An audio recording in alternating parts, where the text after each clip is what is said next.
کوئی کہے کہ قرآن و حدیث میں مسئلے کا حل موجود نہیں تو وہ گمراہ ہے، تو آپ صلی اللہ علیہ وسلم کا حضرت معاذ بن جبل کو پوچھنا کہ اگر کوئی مسئلہ پیش آئے تو کیا کرو گے؟ حضرت معاذ کتاب اللہ میں تلاش کروں گا، اور آپ صلی اللہ علیہ وسلم اگر کتاب اللہ میں نہ ملے تو معاذ رضی اللہ عنہ نے کہا کہ سنت رسول میں تلاش کروں گا۔ آپ صلی اللہ علیہ وسلم نے فرمایا کہ اگر سنت رسول میں نہ ملے تو حضرت معاذ نے کہا کہ اپنی رائے سے اجتہاد کروں گا۔ اس حدیث کا کیا مطلب ہے؟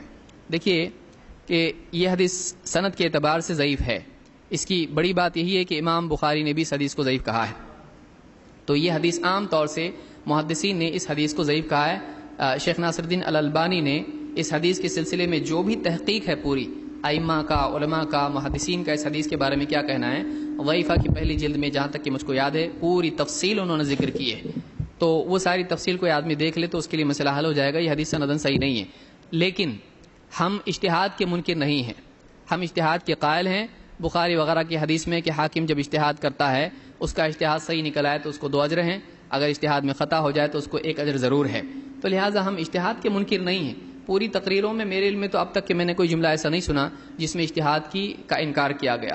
ظاہر بات ہے اجتہاد ایسے مسائل میں ہوگا جو نئے پیش آئیں، مثلا بلڈ ڈونیشن ہے، یا اس طرح سے بہت ساری چرس گانجا حلال ہے کہ حرام ہے، اور اس طرح سے بہت سارے مسائل ہیں جو امت کو پیش آئیں گے۔ قرآن و سنت میں غور کر کے اس کا مسئلہ آپ نکالو گے یا اپنے دل سے کچھ بھی فتویٰ دو گے؟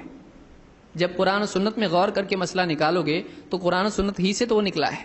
تو ہم یہ کہتے ہیں کہ قرآن و سنت میں تمام چیزوں کا جواب موجود ہے، لیکن کچھ چیزیں صراحتاً ہیں، کچھ چیزیں اجمالاً ہیں، اس میں غور و فکر کرنے سے وہ چیز سامنے آتی ہے۔ علماء کا کام یہی ہے کہ قرآن و سنت میں غور کر کے عوام کو سمجھائیں کہ دیکھو یہ مسئلہ ایسے نکلتا ہے، یہ مسئلہ یہاں سے آیا، تو یہ کوئی مشکل کام نہیں ہے، علماء یہ کر سکتے ہیں۔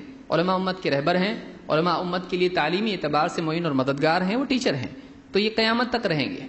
امام ابو حنیفہ کے زمانے میں بلڈ ڈونیشن کا مسئلہ نہیں آیا، امام شافعی کے زمانے میں نہیں آیا۔ اب کوئی آدمی صرف انہی کی تقلید بتاتا ہے تو پھر آج کے مسئلوں کے لیے اجتہاد کرنے کی گنجائش کیسے پیدا ہوئی، جبکہ وہ خود کہہ رہا ہے اجتہاد کا دروازہ بند ہو گیا؟ اس کو اجتہاد کا دروازہ پھر سے کھولنا پڑے گا۔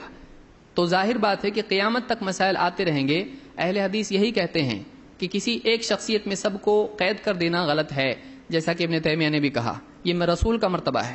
ساری امت کے علماء سے استفادہ کیوں نہیں، صرف ایک امام سے کیوں، باقی 3 کا کیا قصور ہے؟